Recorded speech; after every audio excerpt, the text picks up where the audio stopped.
ஒருத்தர் பொங்கல் ரெசிபி போடுங்கம்மான்னு சொல்லி கேட்டு இருந்தீங்க. அது என்னன்னு பார்த்துடலாம் வாங்கிக்கலாம்.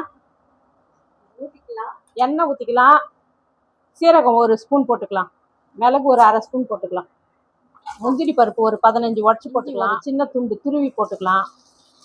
கருவேப்பிலை ஒரு கைப்பிடி, பெருங்காயத்தூள் ஒரு ஸ்பூன் கலக்கிடலாம்.